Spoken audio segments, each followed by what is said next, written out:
Okay, thank you. So good morning, everybody. So I have the heavy task to tell you about multimode quantum optics in 1 hour and 20 minutes, if I understood properly what this means. So after hesitating a little bit, I decided to do something in 2 parts.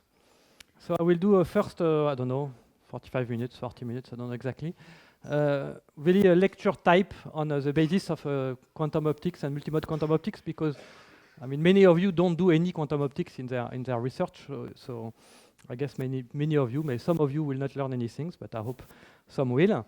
And then the second part I will change. I will go more to a seminar-like presentation to show some recent thing we can do based on what is here. So it will be a bit apart, but I hope it can go through.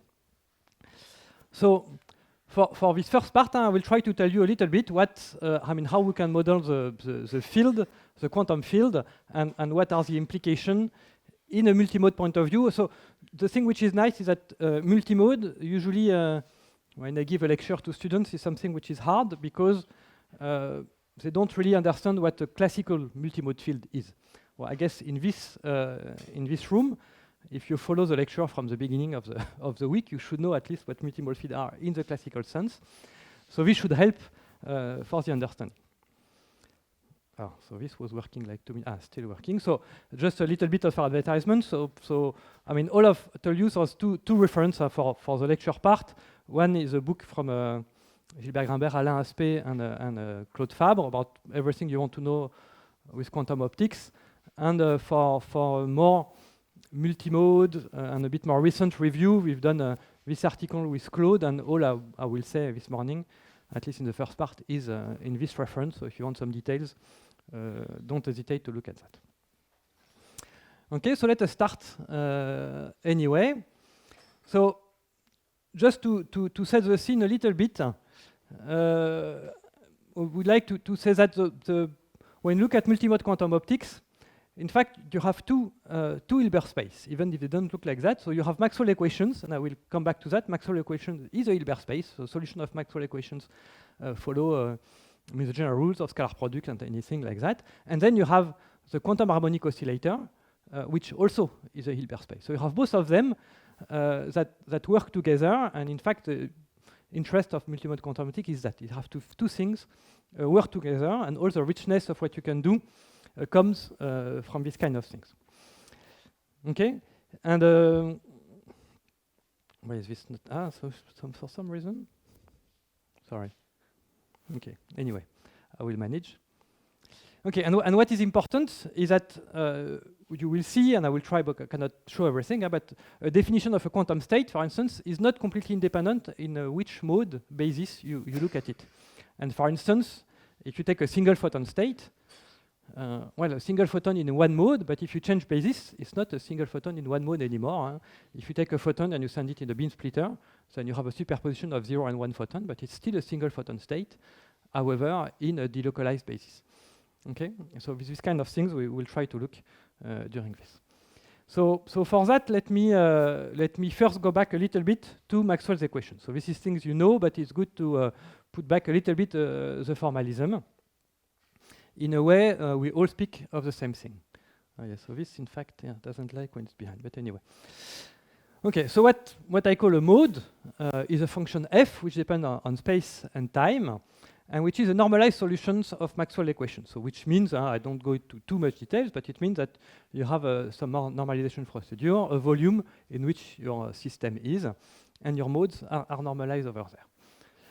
Okay, and what is more important for what I want to do is then you have a mode basis. So you're in a finite space, so your set of modes is always discrete. So you can define a set of modes on which you can define any electric field. So this set of modes should satisfy an orthogonality relations. And your field can be decomposed in a unique way. So your electric field, so just for notations, I put a plus here. I didn't go back to all the explanations, but anyway, it's not necessary. But for those asked, this is usually what we do for the positive frequency part of the field. But don't worry about that, and it's not that important for what I will do. So it's the sum of amplitude times functions. Okay, so far I guess so good. What is interesting is when we look at the energy So the energy of the field is the integral of, so that's why I use the positive frequency, so it's the integral of E star E over the volume. And because you have an orthogonal set of modes, and orthogonal means, in fact, in physical way, it means that the modes do not interfere. And when the modes do not interfere over your integration volume, the energy of the sum is the sum of the energy. Okay, so that's what we use and we like for a basis, that your energy is simply the sum of the energy over all the modes themselves. So times the amplitude square. Okay, and then when you look at that, it's a Hilbert space.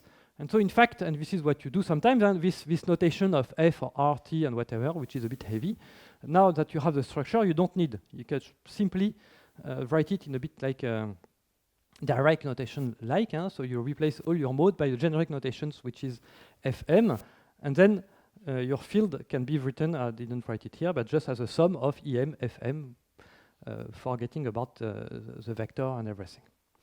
Another thing I will need all along is the field quadratures. So I just define it here, I will define it again, but just to be sure that this word that I use all the time is a simple one. It's just a real part and the imaginary part of your field. So when I speak of field quadratures, nothing mysterious about that. And then, of course, now we do multimode, and the game we do is basis change. So the main thing that will be around is when you take, when you have a set of modes, so FM, so now I remove all the complicated notation or whatsoever, I can define a new mode basis. So I have a unitary transformation, which is a basis change, and then this means that my electric field, which can be written in this simple notation as a sum of EM, FM, in the new basis can be written as a sum of GN, GN by changing basis like that. Okay, nothing complicated. Just remember that we can do whatever basis change using this a unitary matrix. So this is for the classical field. So now let's go to the quantum field. So I will quantize a multimode electric field in one slide. So it's a bit quick, but I just want to emphasize what is there, and of course you can go back to reference. But still, in fact, I will try to show that it's quite intuitive. And the one thing you have to know to understand quantum optics in quantum physics is a quantum harmonic oscillator. And I assume that you know about that. And if you're familiar with a quantum harmonic oscillator, it's in fact pretty simple. So I'll do it. It's not completely necessary. You will see later on. But just to fix the ideas, I assume that now I describe my field in plane waves. The advantage of plane waves is that they are monochromatic. So you don't have an energy problem. You know that the frequency is well defined, is the frequency of your mode. Because when I speak of modes, I will come back to example later, but they can be spatial or temporal modes. So they can be multi-frequency modes. They don't have to be monochromatic modes. Then I write again, so like the formula I had before, the energy of my field, whatever it is the sum of all the amplitude of the field. And then the trick, which is not really a trick, is to rewrite these equations in this form so that it looks like a harmonic oscillator. And in order to do so, you have to define what is sometimes called the normal variable. So it's really just a unit change. What you do is you redefine your amplitude by multiplying this constant with square root of 2 epsilon 0 v over the what will be later on the photon energy. But in here, this is still purely classical. I can put a H bar in a classical formula. It doesn't change anything. It's just I change unit. But what is interesting is that I do this unit change. What I find is my Hamiltonian, my energy can be simply written in this form. So which looks like the energy of a classical harmonic oscillator. And because it looks like the energy of a classical harmonic oscillator, we will just quantize it exactly the same way as you quantize the classical harmonic oscillator. Okay, so if you want more details, then you can go in but the concept is really that. So what I do, then I take the electric field again, so this is in the plane wave basis. I have my electric field, the sum, so here I put everything, the polarizations, the spatial and the frequency component. And then I'll do the same unit change in here, so which means that I replace the field amplitude here by this alpha L, which is here. And now I need a constant, so that it's exactly the same formula. And this constant is the inverse of the one before. This constant is simply this square root, which is here. Okay? So using this renormalized variable, normal variable, my electric field now can be written like that. But that I know is that this alpha L is a unitless and it gives the alpha L squared, give me the energy in h bar omega unit of energy. And then I can quantize that as you do for harmonic oscillator. So the only difference with harmonic oscillator is that I have a sum in front, because I have multimode optics, so I have many harmonic oscillators. And thus, very simple procedure. I replace this alpha L, which is here, because I'm in the good unit, by an annihilation operator. Okay, so this is a quantization procedure. And this annihilation operator satisfies that commutation relation. So if I take A dagger, I've got 1. And then I have many modes. These modes are independent from each other. They are orthogonal. That's what is important, which means that the annihilation operator commutes when I take operators from different modes. Okay? So it's really, think of a multimode quantum optics as a set of independent quantum harmonic oscillator. Okay? And if you're happy with that, it really tells you everything about what we can do. So now let's look at that in slightly more details. So you have then the energy of the field. So what you take is the energy of one mode, is the energy, usual one of harmonic oscillator. So h bar omega L times this A dagger A plus 1/2. And then you simply make the sum over all the modes to have the energy of your multimode system.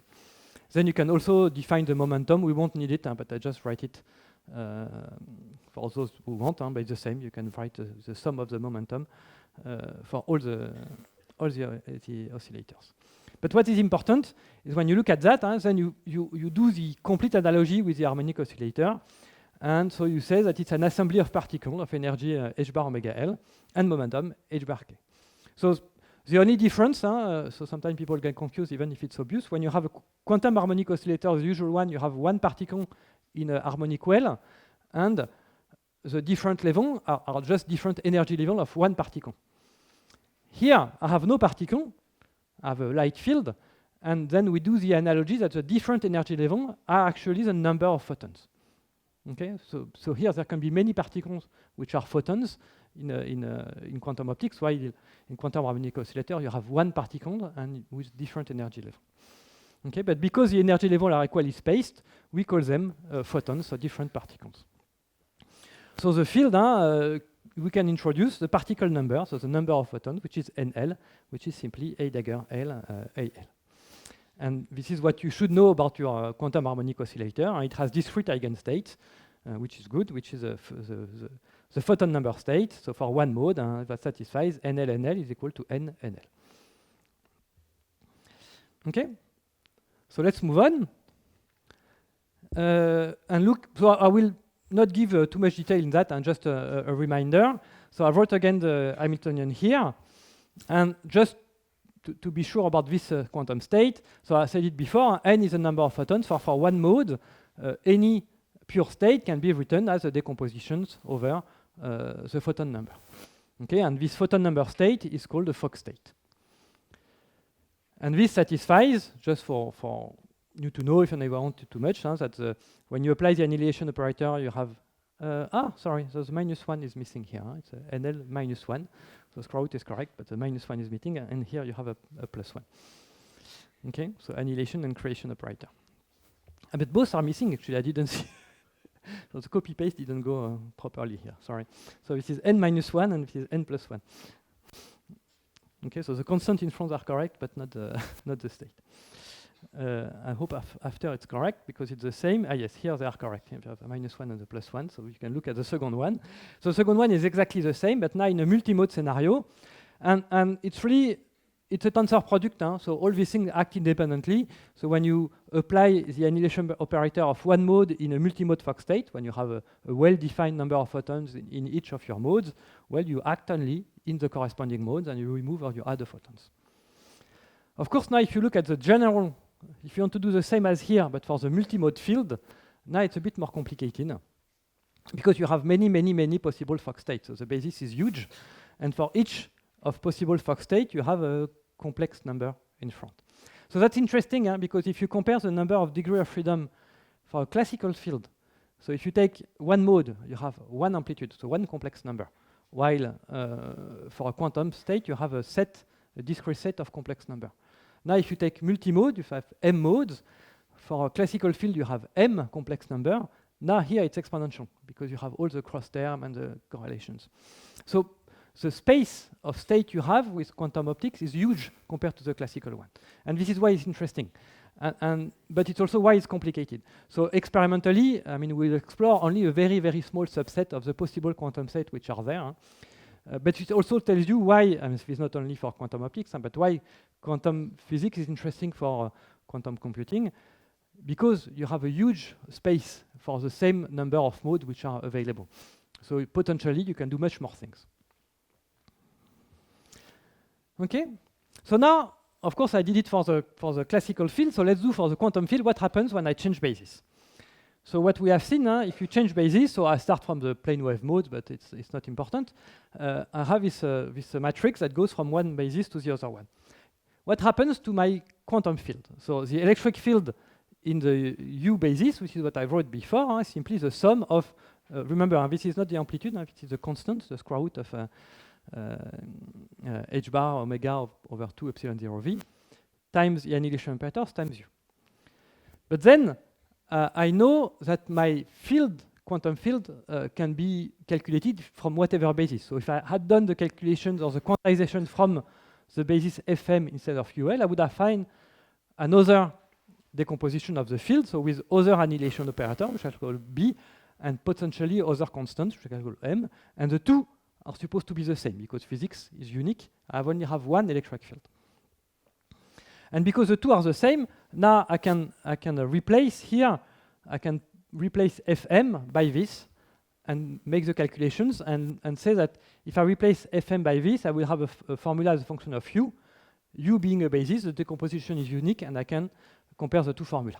I say it by words because I didn't do the calculation here. It's not complicated, but it's just some details. And if you do that, what you find is that now you have a condition on the annihilation operator. Okay, so I add something which is weird here, which is if the constants are constants. So why is that? Because of course I have a little bit of problems if my modes are not monochromatic. In particular, if I have a basis change that mix modes with different frequency, the constant is not the same from the original mode and the output mode. So you have some complications which you can handle, and mainly what we do in our case and experimentally, we have it's not monofrequency, but it's narrow band field, so you don't have the problem. You can assume that the constants are independent on the frequency, and so you can get the constant out of the sum, and then everything goes simple. So just take it like that. But then when you do that, when you have a condition, you find that the annihilation operator should follow the same formula, but it's in fact reversed.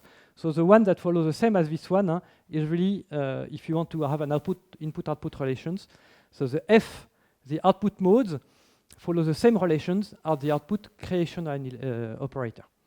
Okay, so just to preserve unicity of your electric field. So now if you have a basis change for the modes, you have the same basis change for the creation operator of your multimode field. Okay, so you can know what happens, and this is what I said before, the quantum state, the way you describe it will depend on the mode basis. Okay, so this, I will go quick on that. It's not very important because in fact I realize I don't use it too much. It's actually purely classical, but just in the example I will show, it's what I told you. Usually what we do is that you factorize by a carrier with a well-given direction and central frequency, because we have in the paraxial approximation where the beam is propagating and is narrowband. But in fact I don't think we'll use it too much. Okay, so what you remember is this down, so we have this kind of field decomposition. So because I assume my constants are constant, I usually just remove the constant, we don't care about it. And you have these commutation relations. And of course don't hesitate to ask questions on the way if something is not clear. So then second part, continuous variables. So other description of your field. So as I told you before, in fact, my electric field has quadratures, which are the real part and the imaginary part. But I can do the same with the operator. So I can write A with its real part and imaginary part. Okay, so this Q and M, when you reverse the formula, can be written as a sum or the difference with a proper I in front of the creation and annihilation operator. And what is nice is that, in fact, this Q and P are the exact equivalent of position and momentum of a particle on a quantum well. Exact modulo unit in front. So in quantum optics, we take them with the same unit, and in fact, they are unitless because it's more convenient. Just to note, the convention I use here for Q and P is not universal. Somehow you have some square root of 2 or 2 or whatever. We don't care too much. So these guys satisfy, if you compute the commutation relations, they satisfy the 2i commutation relations, so close to x and p, and there's a Heisenberg inequality, and I'll come back to that after. In a small drawing, if you have your classical field, so this is the classical one, you have a Q and P, which are the real part and the imaginary part. But in fact, this phase is a bit arbitrary, because there's no absolute phase, so you can define quadrature operators for any directions, so you can rotate your Q and P in phase space by taking a Q cosine theta and P sine theta, and so you can have this basis that rotates and take whatever Q and P operator. And any set of them, so I gave the definition here, but satisfies the Q theta and Q theta plus pi and 2, satisfies the same commutation relation, the same Heisenberg relations and everything. Okay? Good. So now, oh yes, I put it here. Just something which is interesting. So if you look at the vacuum state, and I will come back to that.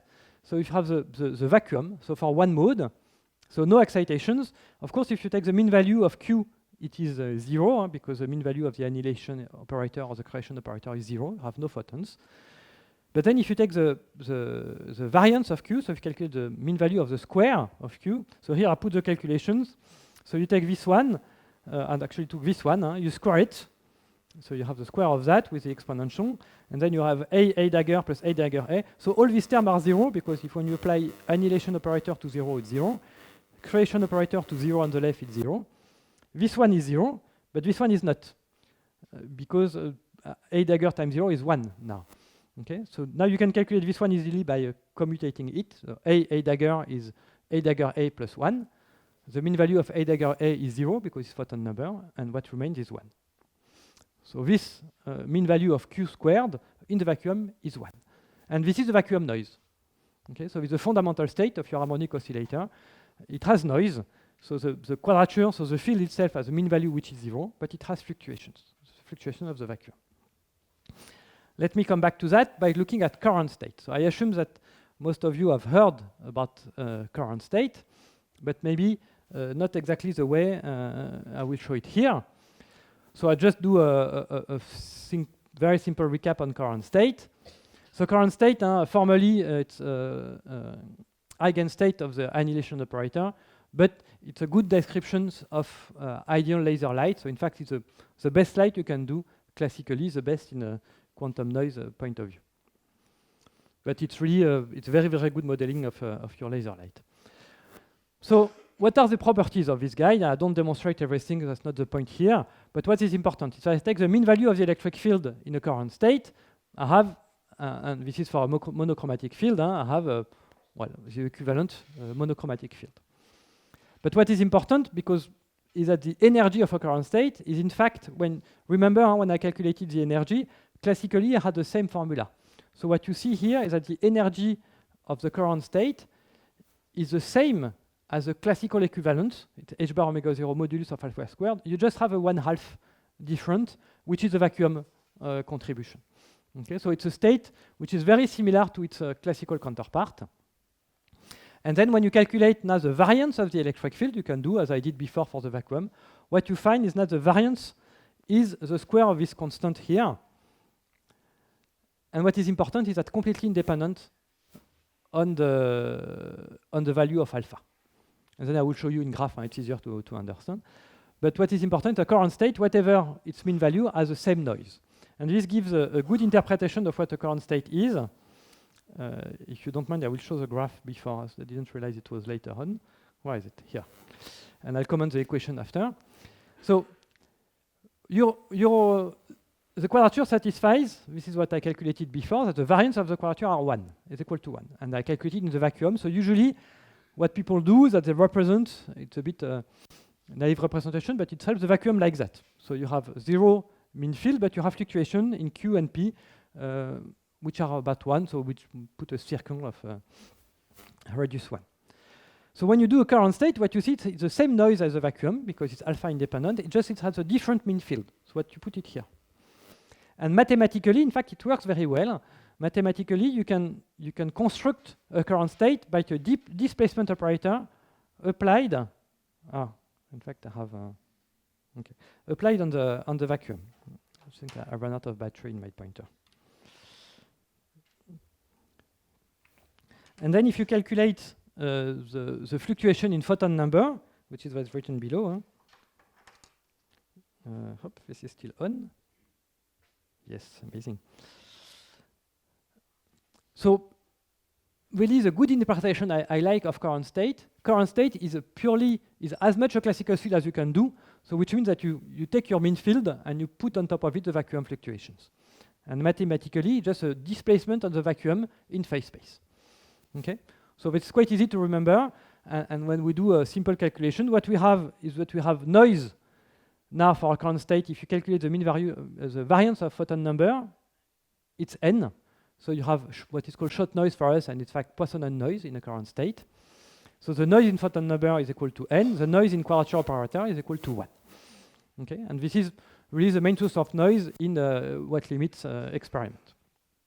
Okay, but the take-home message is that the current state is nothing else than the classical field plus the vacuum on top of it. Okay, so now let's look at squeeze state.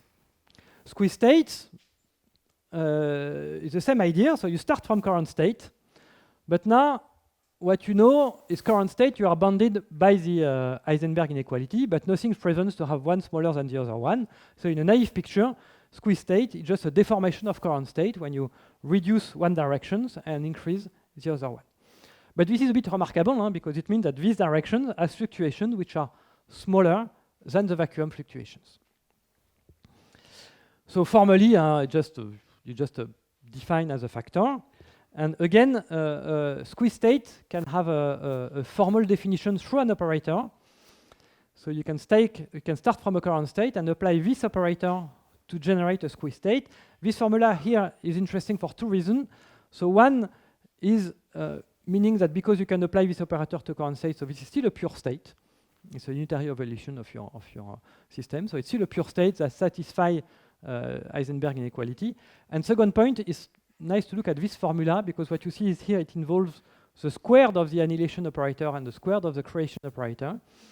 And this, when in the second part, I will show it's really what our nonlinear crystals do to generate squeeze state. So that's why I like to put this formula here. So you can have squeeze state with a mean field, with alpha here, but you can have also squeeze vacuum state. So now I take the vacuum here and I just change these fluctuations. And this, what does it mean, squeeze vacuum state? It's a state with mean value. So remember, this is simply the real part and the imaginary part of your electric field is 0. So the mean value of the field is 0. However, don't forget that it's not the vacuum. So if you calculate the photon number in a squeeze state, I didn't give the formula, I just give you the result. And what you find that the mean value of the photon number here is a hyperbolic sign of R, where R is defined here. And this is different from 0.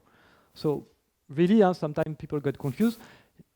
Quantum optics, the vacuum is not degenerate. So the only state with 0 photon is the vacuum. So if you want something which is different from the vacuum, so squeeze vacuum state, you need to put photon in it to have something like that. Okay, finally, so this one I'll go very quickly because I don't need too much. So what people do, and I will not speak about that today, that's not the main point, but then you can do exotic states. So one of the examples is a cat state. So when you make a superposition between two current states, which are opposite direction, for instance, but this is a current superpositions. And this is a highly quantum state with very interesting properties for quantum information, for instance. But these are very fragile states, and so very often, if you're not careful, you move from this current superposition to a classical superposition.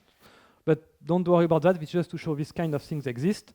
The other one, which is more interesting for what we do today, is thermal states. Thermal states are states, in fact, where the photon number statistics follow the usual thermal law, like that. So you can define a parameter here, the usual one, and you want the probability to find n photon to follow this exponential usual law. And when you do that, you find that the thermal state is not a pure state, so that's important. So the thermal state is a statistical superposition of Fock state. Okay, so and and when you write, you just plug that in here, so that the probability to have each n, you have the mean value of the photon number that follows the same law, and you have a thermal statistics where you can define an equivalent temperature, which is here. So this state is important. I will come back to it later on a little bit, but this is what models usually the noisy light that comes from the environment. Because a good enough model of what we have from the environment. So the state I will use from now on will simply be a vacuum, current state, squeeze state, and eventually a thermal state. So this kind of exotic one, I will forget about it. Okay, so now let's look a little bit about measurements.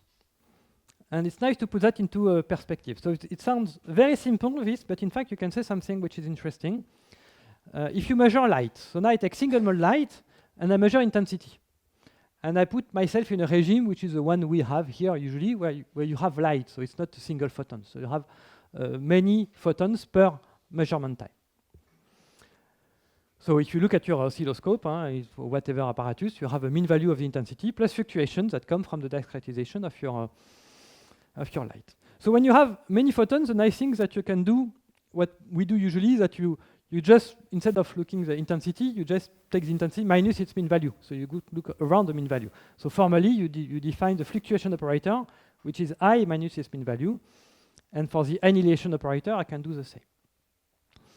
And with that, I assume I have a strong mean field, that the fluctuations are small compared to the mean value. Okay, so here I have to do one simple assumptions. And then I can rewrite using this assumption. So I plug this into this A dagger A, and I find that nice kind of a derivative, that's delta I. So I neglect all the terms which are small in this, and I find that delta I is equal to mean value of A, fluctuation of A dagger, mean value of A dagger, fluctuation of A. Okay. Now, the mean value of A is a C number. It's just a number. It's a complex number, so I can write it. It's a modulus times time a phase, and I replace it in this formula, and I find that the fluctuation of A are simply modulus of alpha times delta A dagger my exponential I theta, and finally the other side, and delta A exponential minus I theta. And now, if you have followed the beginning of the lecture, what you recognize here is that it's modulus of alpha times the quadrature operator in the theta direction.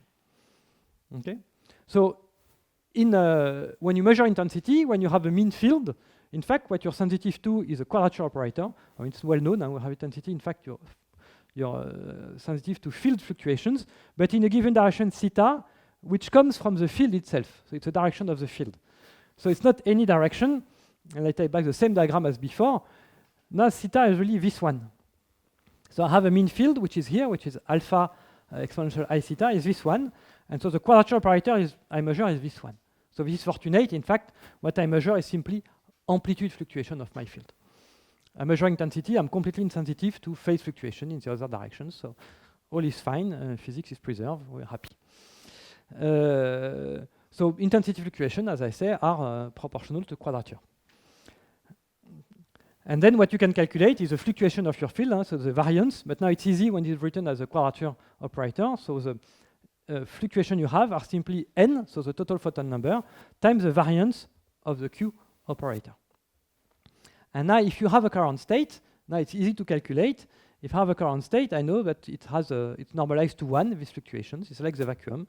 So for a current state, I find that my fluctuations are simply n. So this is what we expect, but here we find it back, that the fluctuation we measure in intensity are equal to the photon number. So why is this relevant? For instance, if you do a small absorption measurement, I think it's good to show this kind of example here. If you send light to something that absorbs, so you have a small absorption coefficient, like for instance, depend on the frequency. You want to measure this dip. So here your intensity, I said before, is a photon number. The mean value of n is n. And I take the same notation as before. So if I want to calculate what is the minimum absorption I can measure, just because of vacuum fluctuations, this is what I'm looking at. What is my signal in my measurement? My signal in my measurement is a deviation of my signal because of the absorptions. So it's the absorption coefficients, which is very small quantity, times the mean value of the intensity. What is the noise in my measurement? It's simply so it's not the variance, now it's the standard deviation of intensity measurement. So then I can calculate a signal to noise which is the absorption divided by these standard deviations. And I know both quantities here, so this is n, this is a times I, and to define what is the smallest absorption I can measure, I say that the smallest absorption is when the signal to noise is equal to 1. Okay, and when signal to noise is equal to 1, then I can deduce the minimal absorption is simply this ratio. Okay, and this is square root of n, this is n. So what I find is that the smallest absorption I can measure is 1 over the square root of n. So in this very simple model, I find what is called the shot noise limit, so what is the smallest intensity variation you can measure due to vacuum fluctuations. Then if you use a squeeze state, so if your fluctuations are modified because the input state has squeeze fluctuations in the amplitude quadrature, but we know because the variance of the quadrature here becomes exponential minus 2r, so standard deviation is exponential minus r, and your smallest absorption you can measure is simply multiplied by the squeezing coefficient, so you can improve this kind of measurement with that. Just to a small remark, which I find interesting, if you look at a Fock state, in a Fock state, if you inject here a Fock state, then the absorption is quantized because you can only absorb a fixed number of photons. So the minimum number of photons you can absorb is 1. So you have A times n is 1, and what you find is the minimum absorption now is 1 over n, 1 over the photon number. So this is called the Eisenberg limit, and this has triggered a lot of things because it's excited a lot of people, because you have a scaling difference between using a Fock state and using a current state in the absorption coefficient you can measure. So this seems much, much more sensitive, especially for n big. But for n big, we don't know how to do Fock state. It's completely irrelevant in this kind of regime. But anyway, so it's Fock state is a photon number state. So when you have exactly n photons. Okay. So this is very interesting, but it's not relevant for usual experiments because we don't know how to do large Fock state. Okay. So finally, in this kind of measurement point of view, before I move to more things, I think I need to speed up a little bit, but that's fine. How do you measure generalized quadrature? So I will go fast on this. So first, if you have a beam splitter, I will need that. If you have a beam splitter, so two beams that come in, then you have the input-output relation of your beam splitters that follow these relations, and t plus r and r minus t. So this is the basis change, in fact, beam splitter. So you have to follow that so that you follow the commutation relations. And now I take a balanced beam splitter, and I do what is called the homodyne detection that many of you would know. So this is the signal I want to measure. And now I have a reference beam which is intense. And I will just through the calculation because I think it's not that useful to go too much in details. So you make these calculations, and again you make the assumption that the local oscillator is intense. So the dominant term is the mean value of the local oscillator. And when the dominant term is the mean value of the local oscillator, you can linearize this intensity difference, which is here, I3 minus I4. And when you do that, you find that the difference here is equal to the mean value of the local oscillator times what you have here is a quadrature operator of the signal field you want to measure. So with this detection system, you can measure whatever quadrature you want in the field, because now the phase which is here is the one of the local oscillator. So by choosing the relative phase between these two fields, you can measure any quadrature of your field. Okay, so just to know that this is possible to measure, and then the variance is simply the variance of this. I like to apply that to this I don't need, to phase estimation, so in parallel to what I did before for intensity estimations. So now if you want to measure a small phase shift in your signal field, which is here.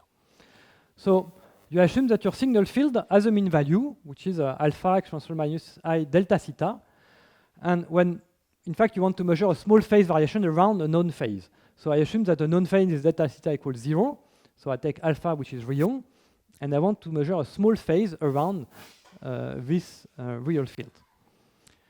So then I set my relative phase between the two things so that I choose my local oscillator phase so that I measure the p quadrature of my field.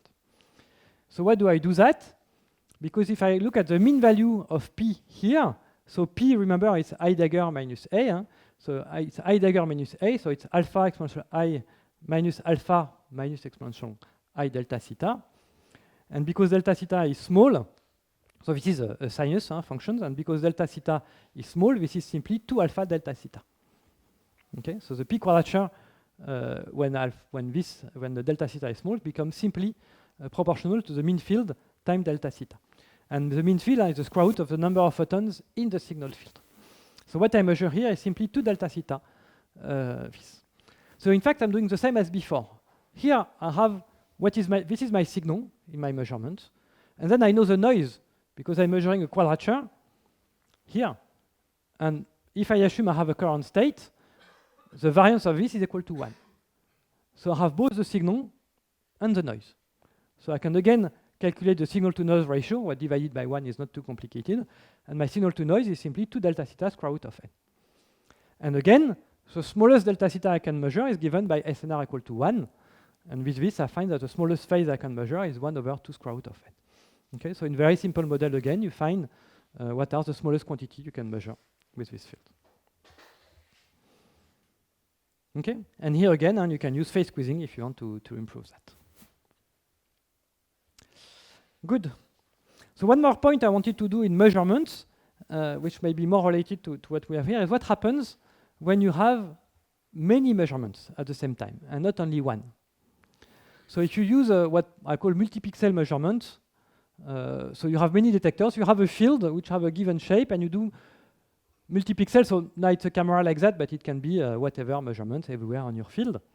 What happens here? So this is slightly more tricky, but I think this is interesting, because what happens is you make a measurement, so you have many detectors, but you want to extract one information out of your detector. So what you do is a linear combination of your detector to extract a given information. I restrict here to linear things. So if you want to calculate the intensity associated to that, is a sum over all the detectors, which are here, of a coefficient, which is the coefficient you choose, it's a gain, time the intensity on one of the detectors, which is simply the integral over the detector of the electric field squared. Okay? So now you can replace the electric field here by the multimode expression, which is here. So when you do that, you have the A dagger here that come, and the integral is only over the mode, because A and A dagger do not depend on the spatial variables. So you can take out all the sum, and this becomes the sum of the A dagger A, but with K L, and the sum over J of, in fact, the interference term between the modes themselves, but it's interference on a detector. So this is not delta KL, because I integrate only one detector. So this is where it becomes complicated to calculate. It's because of that. But then we do one assumption, which is what I have been in my drawing. I assume that I have a mean field. So again, I place myself in a condition when I have photons which are around, and in fact, I have an actual image. So if I look classically, I would find an image. And what I do is that simply I define my first mode as this image. So I say that the mean value of the electric field is proportional to this mode. So it's an amplitude times this mode, which is the image I can see. Okay, and the other assumption I do is that this mean value of A0 is bigger than anything else. So I have a intense field which is stronger than the other fluctuations. But if you wonder, if you look at this formula, it means that the mean value of the annihilation operator is 0 in all the modes apart from the first one. But it doesn't mean that I don't have fluctuations, so I still need to keep the other modes. Okay, the mean value is 0, but they have fluctuations, and they are important.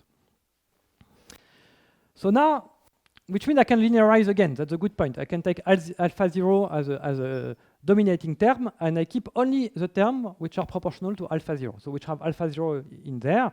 So I take a sum, so I positive, of alpha 0 AI, the MJ, and so on. So some assumption I don't give, but if you ask question, I'll be happy to do. So I just keep the overlap between U0 and UI here. Still, I'm not completely done. So to do this calculation now, I can play around with my mode basis. So I can choose the mode I use here. So because this calculation is valid whatever the mode basis I do. So U0 is fixed. So now I define a new mode U1, which is simply a mode where I multiply U0 by MJ on the relative detector. So in fact, it's like if I put the MJ in here, and I define that on each detector, my mode is MJ times U0. So it's something which has a trans shape, because I deform it corresponding to the gain I put in my detector. And I did one assumption. I assume that, actually here too, that the mean value of the intensity is 0. Should have put it before. So this is just because when you measure a parameter, it's always nice to do around 0. You don't have to do, so there's a small trick in the calculations if you don't do it, but it's a bit simpler like that. So I set my gain so that the mean value is 0. And if I do that, but what you see in this formula, because mj times u0 now becomes the mode u1, this overlap, so if this goes in here and becomes u1, the sum over j now has no coefficient in front. So the sum over j of the integral over dj becomes the integral over the full space. And so this means that this becomes now really a scalar product. And a scalar product between mj u0, which is the mode u1, and any other mode which is here. And now it's non-zero only for u1. So what remains in this sum now, it's only one term, the term with I equal to 1, and which is simply alpha 0 times q1, because it's ai plus its Hermitian conjugate. Okay?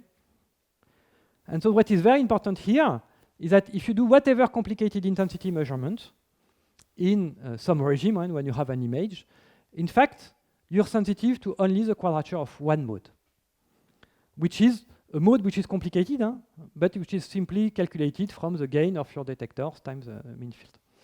Okay? And so this is very nice because if you want to calculate where the noise comes from in your measurements, what you have is just to model the noise in this mode. And if you want to go further, you can put squeezing in this mode and so on. Okay, and if you do here with, we cannot see too much anyway, it's not very important, but if instead of doing multi-intensity measurement, you do multi-homodyne measurement, in fact, the calculation is much simpler and you find exactly the same. We don't see here, but you see exactly the same. When you do multi-homodyne measurements, you find that at the end of the day, you measure the quadrature of a mode which is defined exactly the same. It works exactly the same. Oops.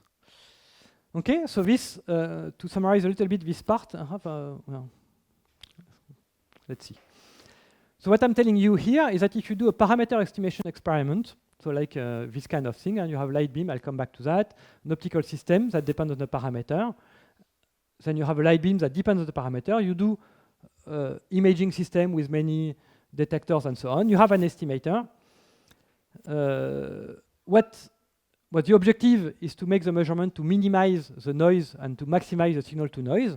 And thanks to what I've told you, you know that what is important here is only one mode of your system. So each time you want to extract one parameter, your noise will come from one mode, and this is a good way to model that. I'm running a bit out of time. I think I still do just that, and the last part I will do only if I have time later on. I just want to give this. So because now I've spoke about single mode state, in fact, in general. So when you want to go to multimode, what we do is now, instead of having one quadrature, but this is things you have seen in this lecture in a different context, we define the covariance matrix. So the covariance matrix is simply the matrix with the correlation between two modes. So it's a variance on the diagonal and the correlation between two modes in the of diagonals with Q and P order this way. Okay? So it can be written simply as a gamma is a x transpose or minus x transpose x in these notations. So it has a few properties. So you can generalize the Einzelmer inequality. You can have the one of the vacuum is the identity. I'll come back to that just after. What is interesting is that the covariance matrix behaves pretty well under basis change. So if I do the basis change as before, it's a bit more subtle because here the basis change is on the annihilation or creation operator, which is a complex space, while Q and P are in a real space. So in fact, you need to define a new matrix, which is O, which is defined as if U here is x plus y, O is this order of x and y. But if you do that, the basis change in the quadrature space can be written from the basis change in the annihilation space. And then your covariance matrix can simply be written as O gamma O transpose, where O is a basis change. So it behaves very well under a basis change. And what is interesting here is that if you have a vacuum under current state, your covariance matrix is diagonal, it's identity. And now if you have a single mode squeeze state, it's simply squeezing and anti-squeezing coefficient in the diagonal. Okay, and the one thing I wanted to say that before changing presentation, so maybe it's a little bit quick, but I think it's important, is in fact what is interesting, and I didn't say, oops, is it here? Yes, I didn't comment here. This one is now what we will look at from now on is Gaussian states. And Gaussian state is states which are fully determined by the covariance matrix because it only contains the second moment of your distributions. So each state where any measurement you do on the quadrature is Gaussian. And what I will try to show is that here, in fact, I have nearly all Gaussian states. And this is something which is very useful to classify the state we can do. And for that, you need to introduce a more general transformation than basis change. So this looks like a basis change that I did before, but now S is still a matrix, it's still a linear transformations, but I don't impose it's a basis change, I just impose that it preserves, so it does the same, but that it preserves the commutator. So what I want is that X prime after my linear evolutions is still a valid field, so that the commutation relation is still preserved. So when you do that, the covariance matrix follows the same formula, and these are called, in fact, symplectic transformations. Well, the word is nice, but we don't need it too much here. But this is a general. In fact, these are all the possible evolution of your field, linear one, that preserve this structure. So in most experiments, this is what we do. And in fact, you have a nice formula, that theorem that tells you that any S can be decomposed. So any linear transformation of your field can be decomposed into three matrices. So O1, K, and O2, where O1 and O2 are basis change, and K is a multimode squeezer. So if you write it down, O1 and O2 are the basis change I wrote before, and K is just a generalized version of the squeezing matrix, but for multimode. And in fact, that's all you can get. And this means, because this transformation, that's the one that will keep the Gaussian characteristic of your field, that in fact, any pure Gaussian state can be seen as composed of basis change and squeezing. And that's all you have. So this, yes. So if you look at this article, where it is, in fact, the way it's a SVD, it's a singular value. Yes. So the singular value applies to the transformation itself and to symplectic transformation itself. And then because the symplectic transformations turn the Gaussian state into a Gaussian state, then you can classify all Gaussian states. So this is what is done in this article, when it shows that whatever experiment we do with the squeezers, basis change, and so on, can be just decomposed into basis change, independent squeezer, and basis change. Okay? And then what you can do here is that you can do a bit further, because if your state is not pure, then you have a problem. But if your state is not pure, I just show the result. If your state is not pure, you can write your covariance matrix is the same as before. So you have the basis change, you have the squeezing, which is here, but in the middle, because your state is not pure, it's not the identity. So it's not you don't start from the vacuum. What you have in the middle, the covariance matrix that remains, is the diagonal of this kappa here, so which are thermal states. So forget about the formula, but what this tells you is that now whatever Gaussian state I have, pure or not pure, I can write it as first independent thermal state, each mode.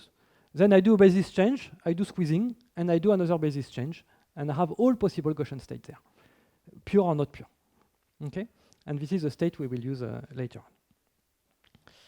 So I think it's time I change presentation, if I manage. Yes. I'm a bit late, but I will manage that. And I go to a completely different approach. So now it's more experimental. So for those that were a bit lost a little bit at the end, now we'll show you experimental results and a few things which are in fact more physics-like, let's say. So this is my representation of a mode in the frequency domain. So something I stole. It's actually a Google Doodle I found, and I think it's pretty fun to represent what we do. So this presentation will be two parts. I will show you quickly something which is related with what I just showed you. So the Gaussian state decompositions, so to show how we can do multimode squeeze state. And then I will say a few words about the first part, in fact, about parameter estimation. So and I will manage.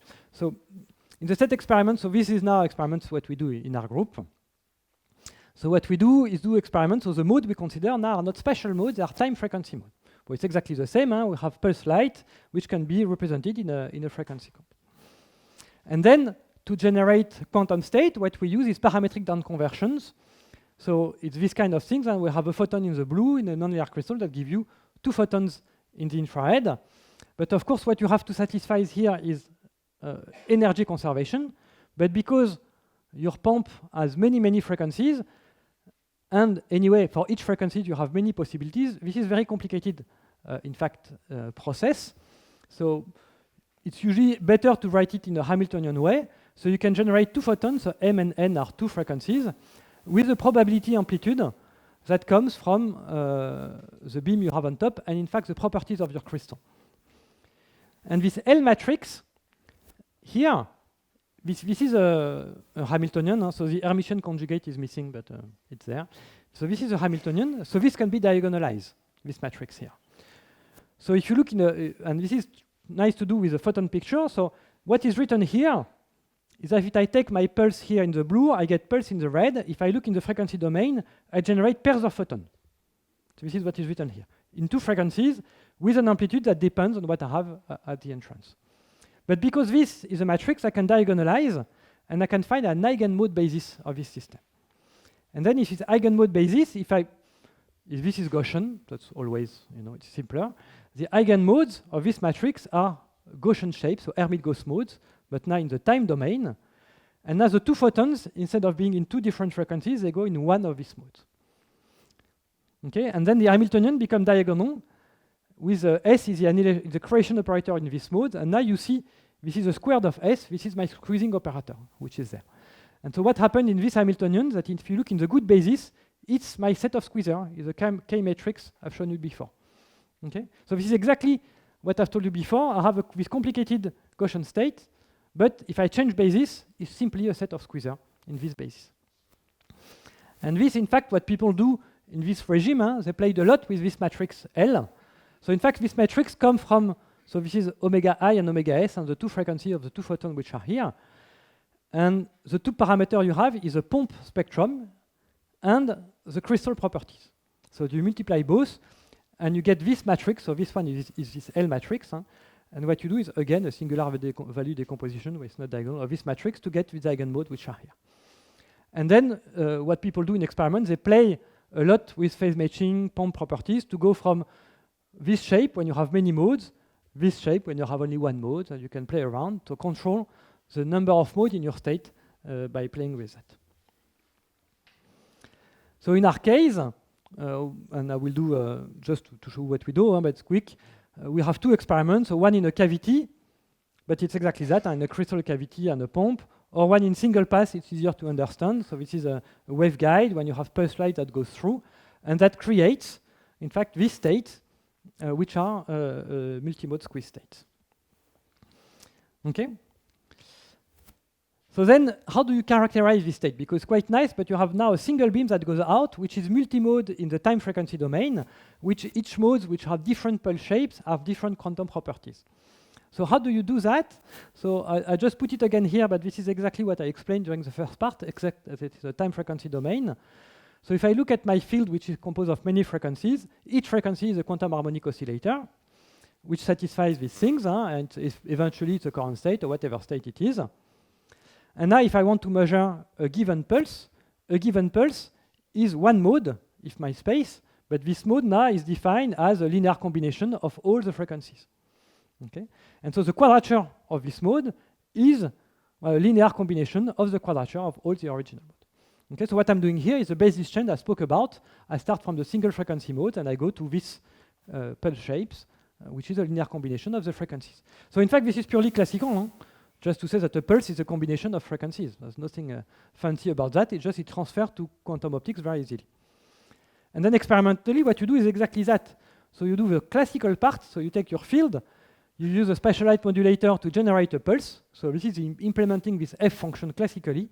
And I do my homodynamic detection with this pulse, so I will see the fluctuation only on this one. And then usually what we do, so I didn't speak about that because time is limited, but we represent the state into a Wigner function, called Wigner functions, which represent the fluctuation in Q and P.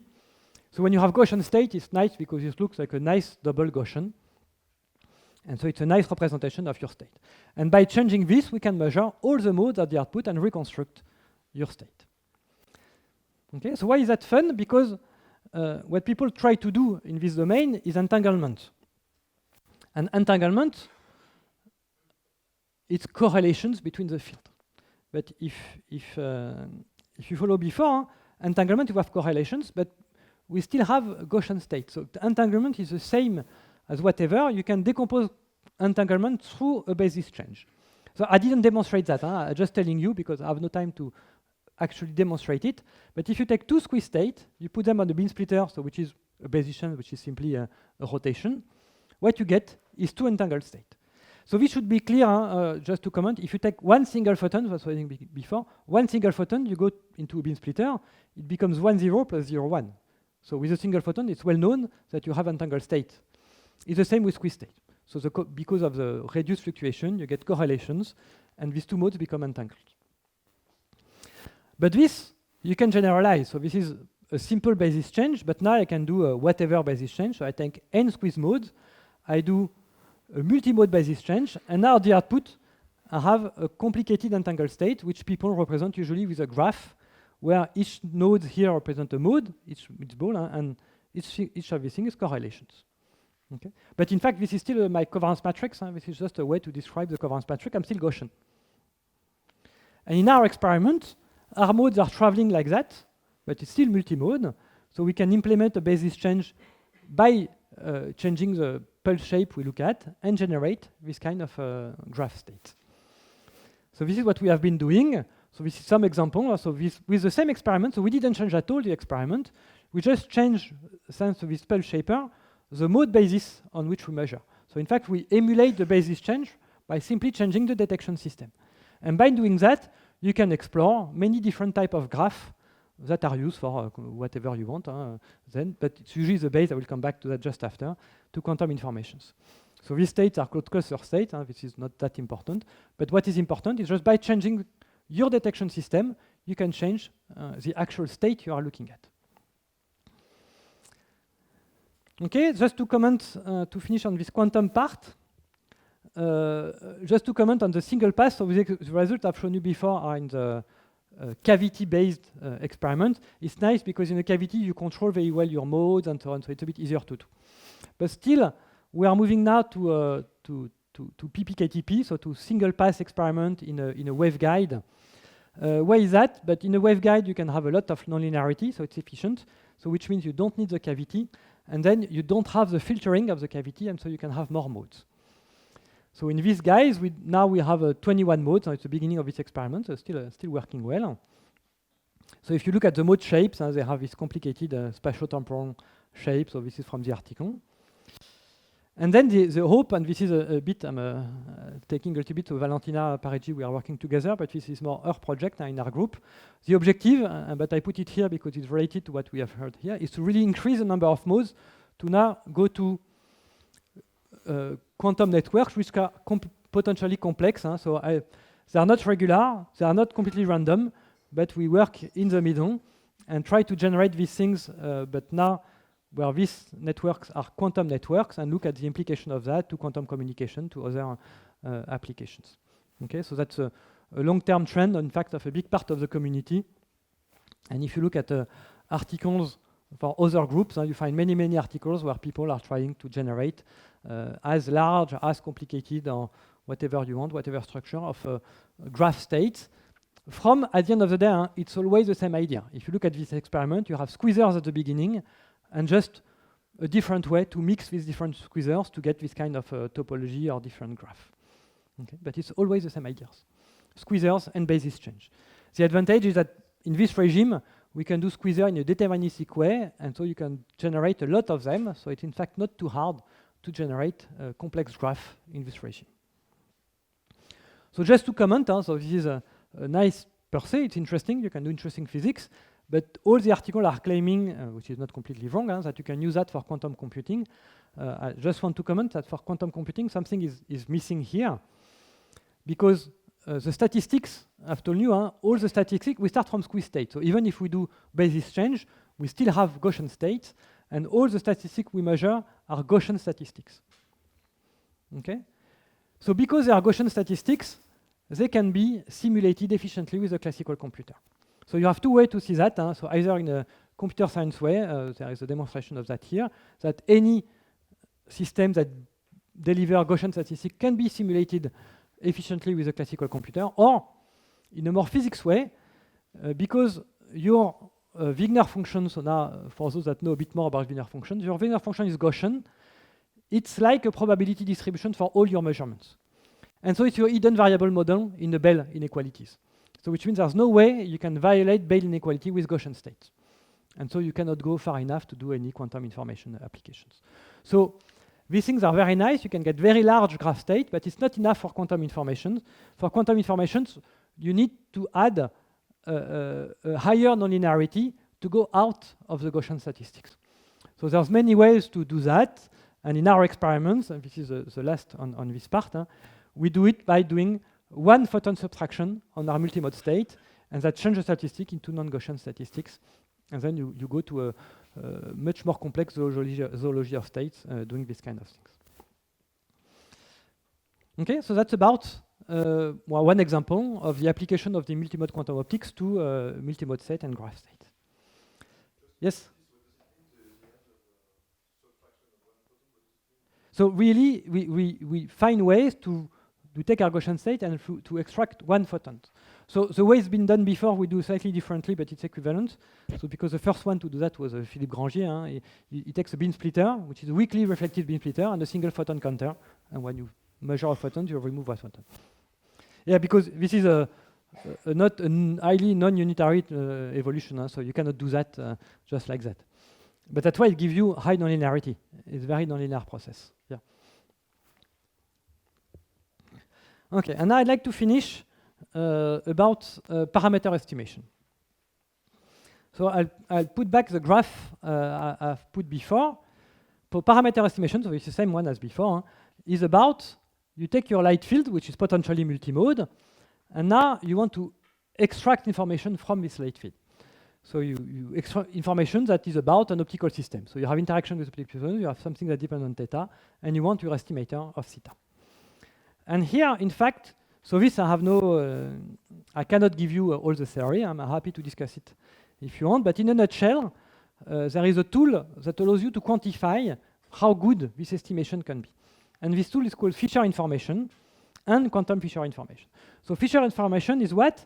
Is that I make a measurement, I have measurement data, and Fisher information tells you what is the smallest variance of your estimator given what you have measured.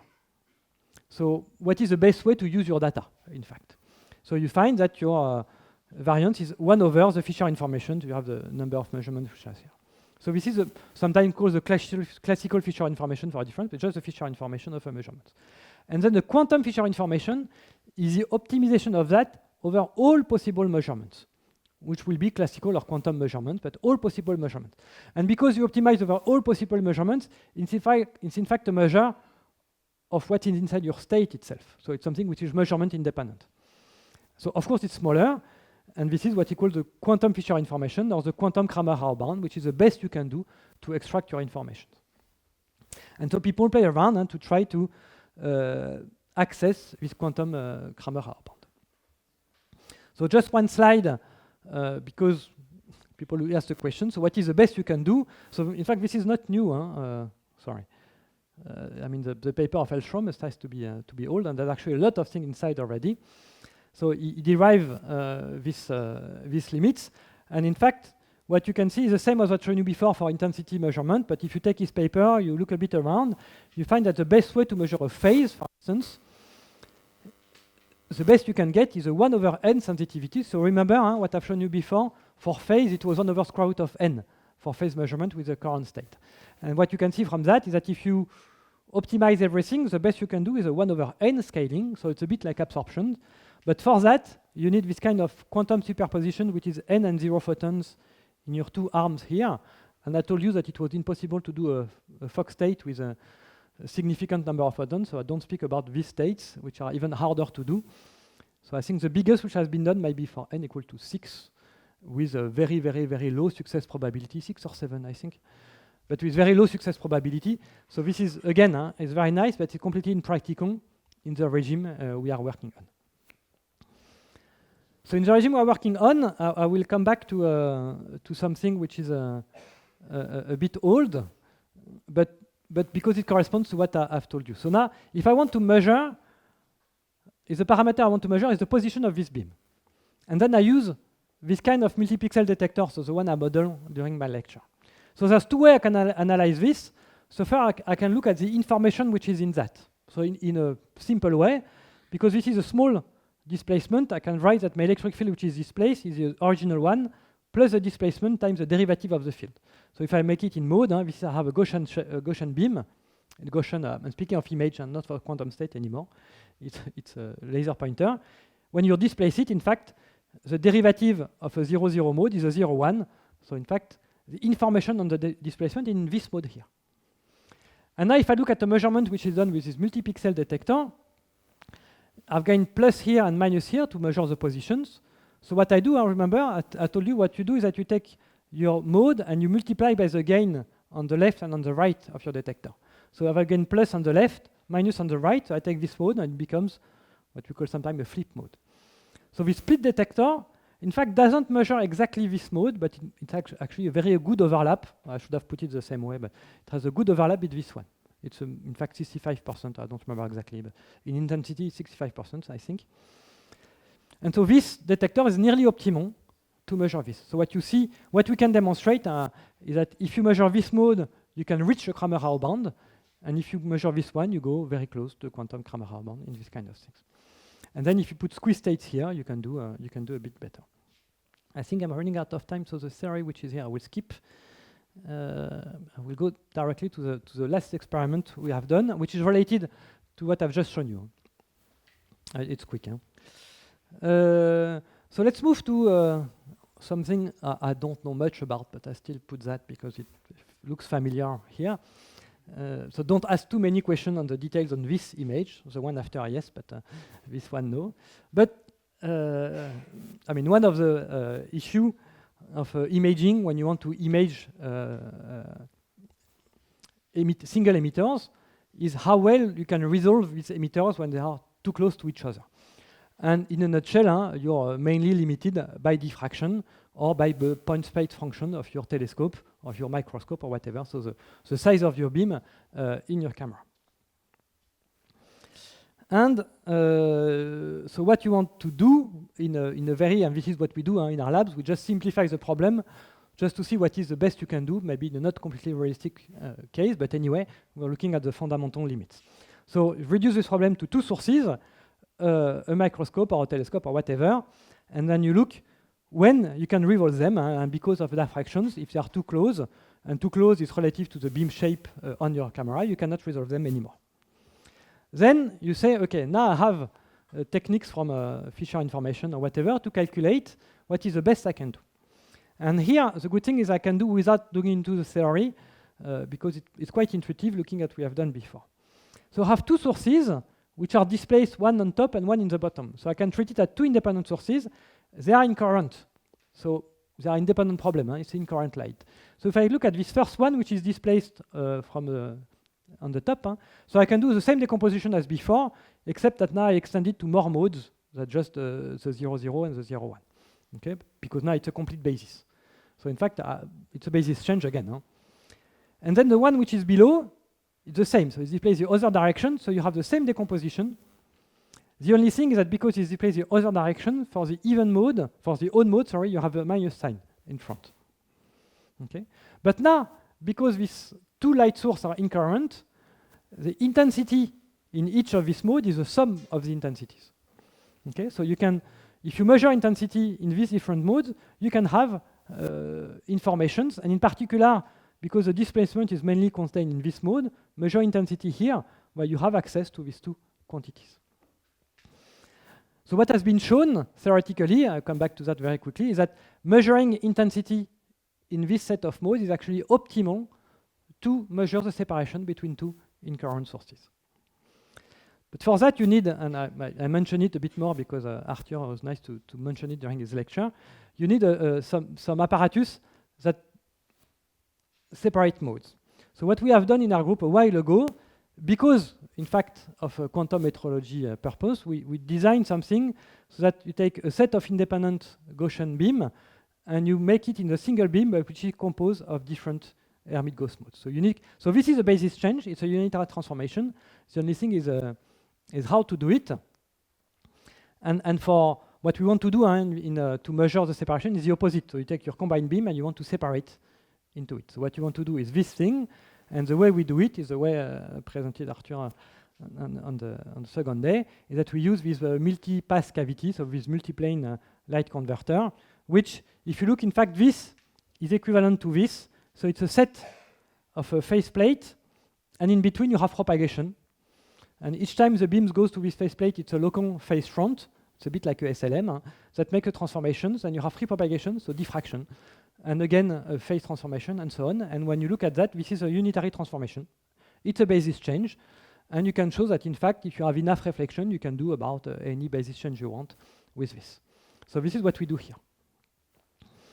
Okay? Just to mention, and now the company is working on that to do space communications, because they use this mode decomposition to compensate for turbulence, which is not very well done in this picture because it's a bit blurred, but that's maybe a price to pay. Okay, so the experiment we do here is that we generate these two sources. So we take a single laser, split it in two, we use phase modulator to do incurrent sources, and we plug them into this mode decomposition, and we measure intensity. So there's a lot of subtlety. If you have questions, I'll come back to that, but I think it's better to go to the result. Just we have a quadrant detector to benchmark the measurement because it's quite important. So what you do, I will plug everything because it's time. You have your apparatus, so you align the apparatus, then you calibrate the apparatus, so you take one source, you move to calibrate the response of your different apparatus, and then you put the two sources and you measure. So what is important here is we do calibration only with one source, and then we assume that everything is fine, and with two sources it will work again. And we will work in two flux. I'll come back to that. Just to mention, the error bars here are statistical ones. So we do 200 times the same measurements, and we look at error bars. So we work in two regimes. So the low flux regime. So when you have in total 3,000 photons per measurement time. So here measurement time is 100 milliseconds. The beam we have, so the point space function somehow is 1 millimeter. So it's important because it's written here. It's 1 millimeter. And what you see, so this is the experimental point. In blue, this is what you expect. So it follows very well. Then you have the error bars. In red is the best you can do. So this is the quantum Kramer-Hao band. So we are a bit above, but we are very close. With and you measure photons only in the 0-1. That's what is easy. So each measurement is in fact only 200 photons. And with 200 photon measure, you can have a sensitivity of 30 micrometer in the separation of two beams, which are 1 millimeter big. So you already much smaller than Rayleigh limit or diffraction limit in this kind of regime with a few photon measure. And then what you can do is instead of measuring 3,500 photons, you can measure many more photons. So 10 to the 13 photons. So it's a milliwatt, or it's 100 of microwatts. Huh? Now the measurement time is a bit smaller, and you do the same experiment. And now this is the same result. So it seems that the points lie down pretty well also on the line here. So the separation we look at is smaller because we have more photons. So now it's not that there is no error bar, it's that the error bar is too small, so you don't see. So you zoom on that, and if you zoom on that, you see two things. So first is that the point is not on the line, so far from. And second, that the error bar is not consistent at all with the line. It's very small, but it's not consistent with the line. So, but it's still it's 1 micrometer away, so it's not a big value. So these are two things I can comment quickly. So the fact it's not on the line is just what is called in metrology a systematic effect. Okay, and this comes, in fact, from the fact that we've done calibration with only one source, and our two sources are not exactly identical, so it makes a small difference. So if we can quantize that, and it works well. But still, if we look at sensitivity versus separations, when we find the sensitivity we have in this experiment is not 20 nanometer. So we are at 5 orders smaller than the point fake function of the beam in measuring of separations. Okay, and then finally, so which last slide now because it's time to finish. But I like to comment on that. You can wonder what does it mean to have a 20 nanometer sensitivity for a 1 micrometer accuracy. But in fact, it's relevant when you do differential measurements because this accuracy problem is the same everywhere. So now we separate the two beams for a given value and we change the separation for step of is actually smaller than that. It's 200 nanometer. And now you look at what happens and now you see your points are on the curve. So what you do, you just separate by a few hundred nanometer difference. And what you see that the points now are on the line. The error bars are consistent with that. So you have 20 nanometer error bars. It's not exactly on the line, and this is a problem because we make 5 millisecond measurements. We want to do something which is 20 nanometer sensitive. Well, the air conditioning in the room is a bit of an issue, and you have airflow, and it moves around. But it's exactly that. Huh? So now we boxed everything. We should not have this problem anymore, but we didn't expect to go to this thing. So, but this is nice. This is to conclude, because this, in fact, is a purely classical experiment that goes very close to the quantum limit using techniques which is mode decomposition and so on. That's why a bit inspired from quantum physics, but that still gets something which you can do with everyday apparatus, single normal detectors and everything. Okay, and I think I will finish here by showing. Yeah, I'll go to this one. Okay. No, I'll go to this one. I think I need to stop. If there are questions, I'll show the other one. So this is just the group, and just to comment. So this is my Claude Fabre that some of you might know, which is now emeritus, but still working in the group, and Valentina and Mattia. So we are the three PI. Valentina, which is a professor at Sorbonne University also, and Mattia, which is a theoretician of the group. And with this, I thank you for your attention.